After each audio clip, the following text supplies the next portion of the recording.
My name is Mahad. Doing making some research about models and theories because I was inspired by very many theorists here in this world, the Montessori, the Jean Piaget, and very many theorists we all know.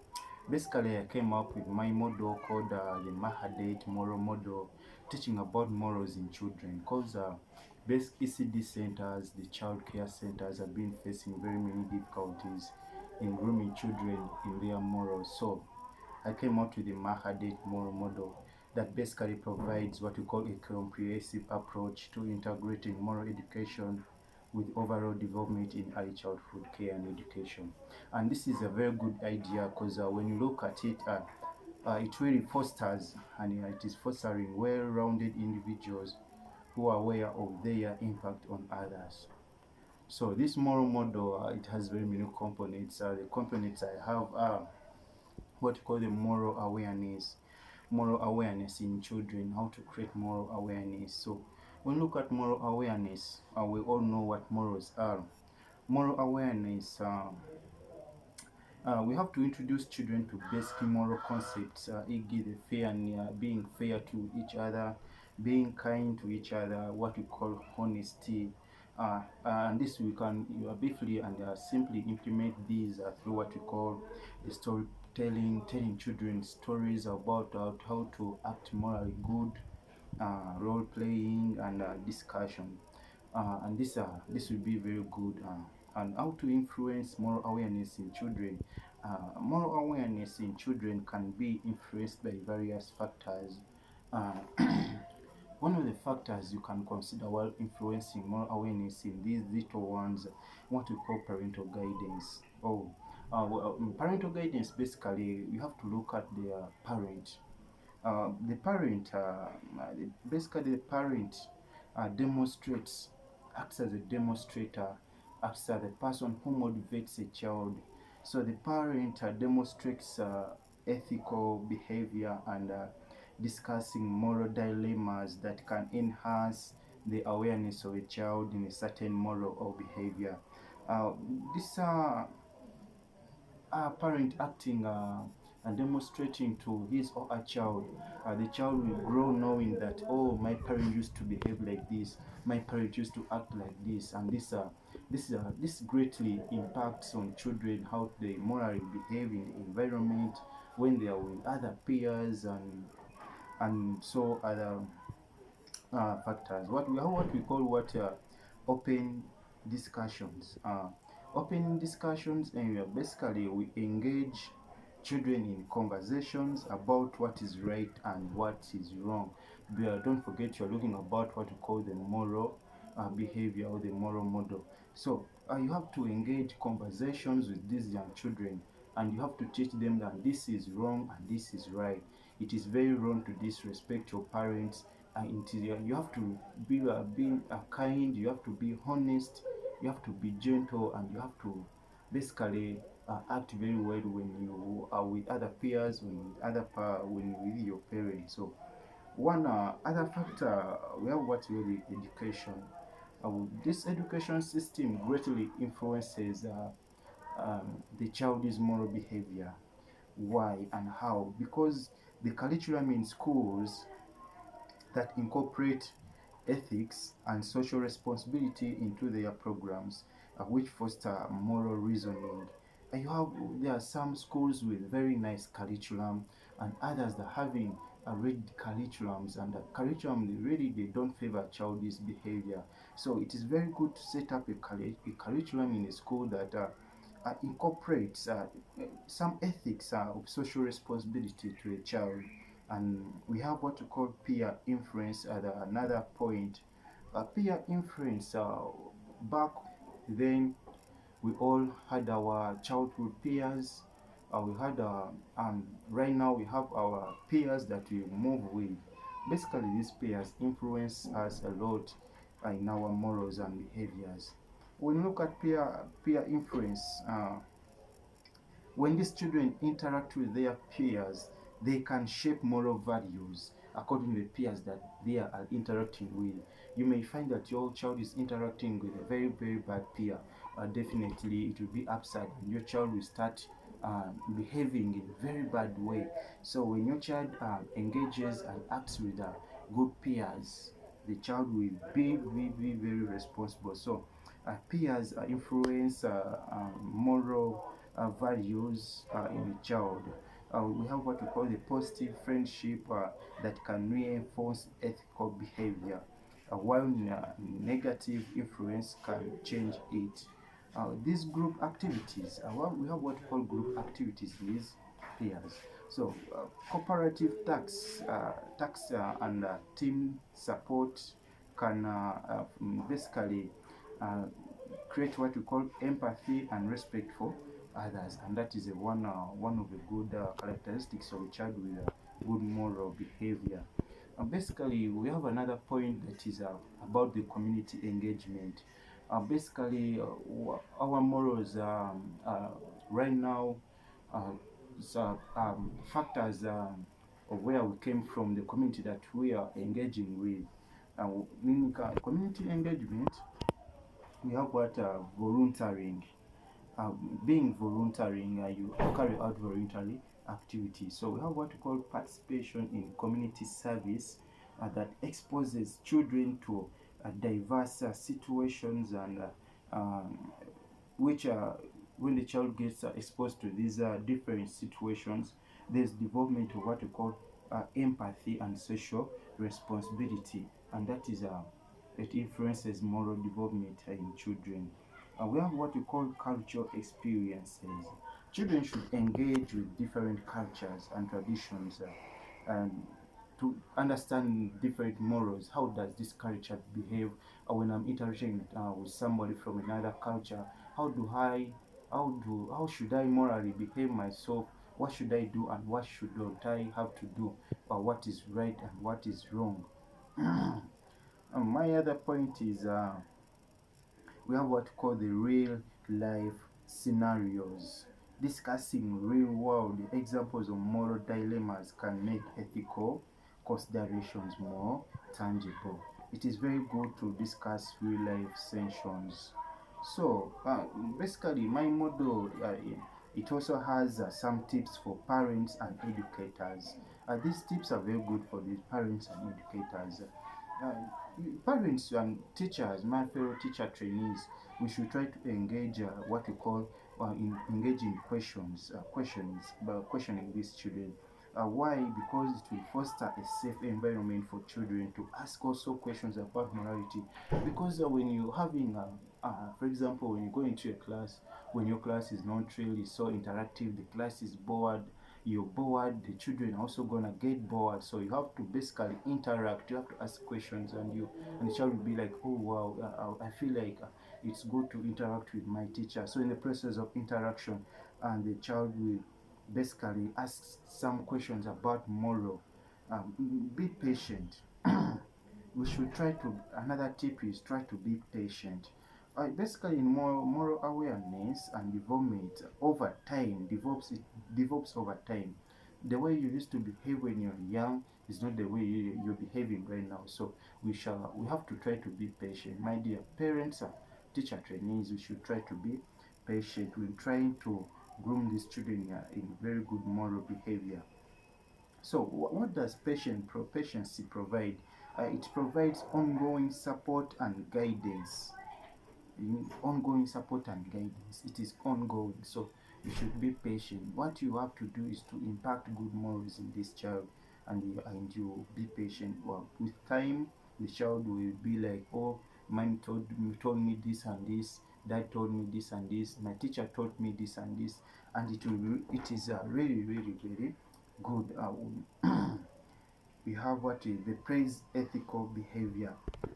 You have to acknowledge and reinforce moments when children demonstrate moral behaviors, and it is very very good.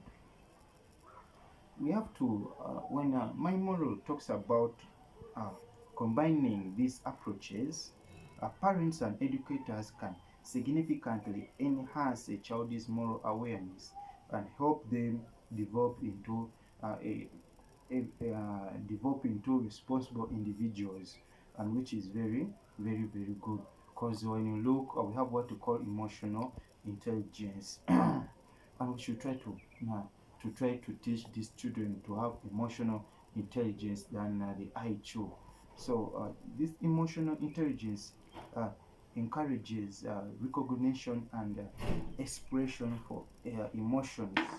So activities like feelings uh, can help children identify and discuss their emotions and those of others when they try to interact in their peers.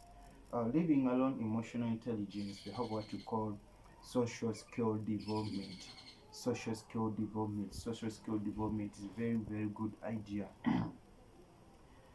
Basically, social skill development, such as you should teach a child to share, cooperate, and conflict resolution uh, through group activities and collaborative projects. When you try to, you should let the children engage in different peers, different objectives, activities. By engaging with these activities, they learn how to share, they learn how to cooperate with others, they learn how to foster confidence, how to solve problems within themselves. Basically, which is very, very good. We have what we call the cognitive development. Very theorists have talked about cognitive development, so which involves critical thinking and activities that engage. You should create. My model emphasizes activities that engage children into what we call critical thinking. They consider different perspectives and consequences for their action. And the child is like, if I'm to do this and this, if I'm to beat this friend of mine, what the repercussions are, what is mommy, what is the teacher gonna do to me? Critical thinking. How can I solve this puzzle? The teacher, you have to set different puzzles for the children. How can I send this puzzle so that I can solve it? How can I solve it? So basically, also the teacher you should have some teaching strategies. My model talks about teaching the strategies. Teaching strategies, for example, you have what we call storytelling and role play. Remember, we have studied, all about the African traditional societies, the background of African tradition, basically in early childhood care and education. Children learn basically through storytelling, whereby their elders used to gather around the fireplaces, and it was really very, very interesting. You find by children gather into fireplaces, these elders try to tell them about different morals. You should behave like this, you should do like this, and that thing was really, really very, very good. So basically, storytelling, basically you should try to use age appropriate stories that enlighten moral dilemmas, allowing children to act out scenarios to explore the outcomes of different choices. As we are moving further, we have what we call group discussions. And we have to facilitate group discussions about moral questioning.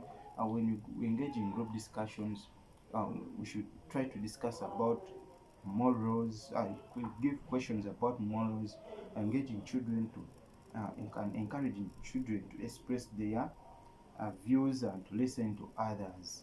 Um, and that is very, very, very, very nice. We are reflecting reflective practices. So implement daily reflection time where children can express what they have learned about morals and how they felt during activities. And we have what we call environment, the environment setups.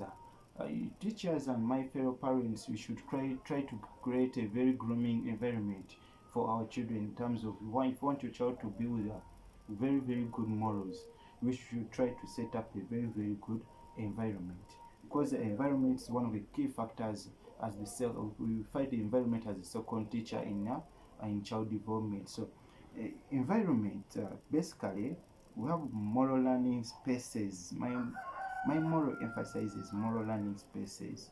How I'm creating this, you can create spaces in your classroom and dedicate, you have to dedicate a certain place to moral education, such as the kindness corner. You try to demonstrate, you portray some pictures where some people are kind, another one, and you know, what you call the classroom dedicated to moral education, the moral kindness corner, with resources and activities focused on positive behaviors.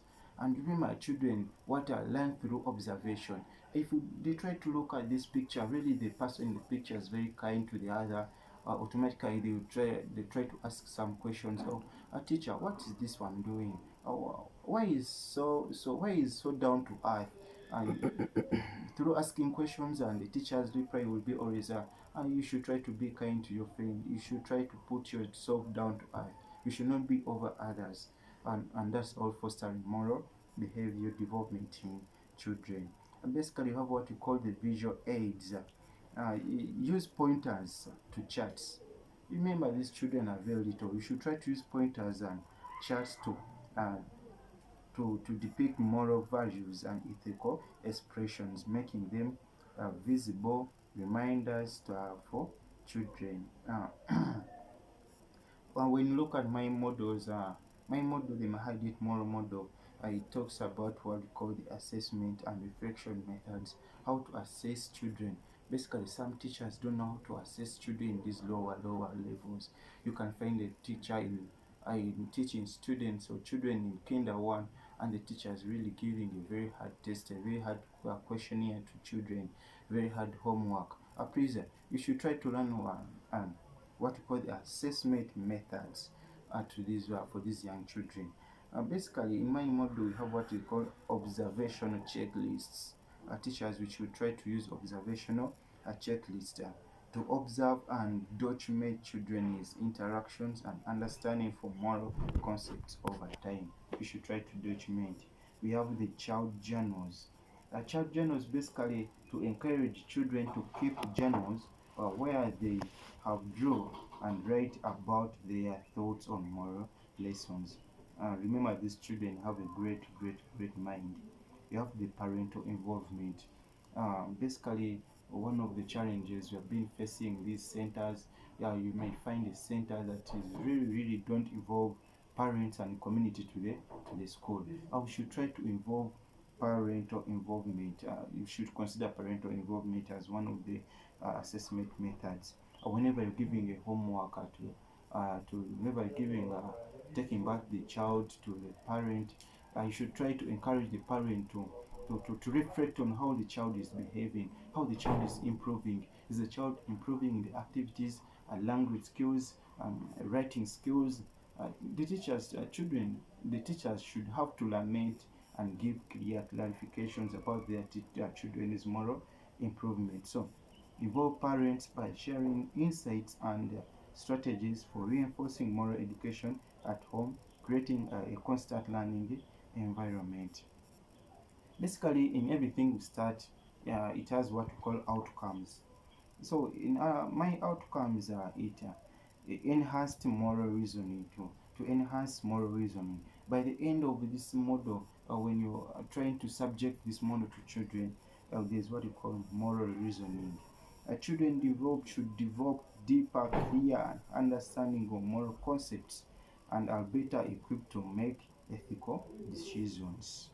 We have improved social interactions, increased empathy and cooperation among peers, and the reduction in conflicts. By the end of my model, when you try to implement it in these children, the child should try to reduce conflicts, should try to engage in empathy and cooperation with other peers who are what we call the stronger emotional regulations. A child who has went through my model, I assure you that the child should she will have the what we call the stronger emotional relations. Basically, the children learn to recognize and manage their emotions, leading to higher relationships. I want to thank you very much. That's all what I had for the Mahadet moral model. Remember, it provides a comprehensive approach to integrating moral education with overall development in early childhood, fostering well-rounded individuals who are aware of the impacts on others. Remember, moral is about making a child to know what is right and what is wrong. Thank you very much.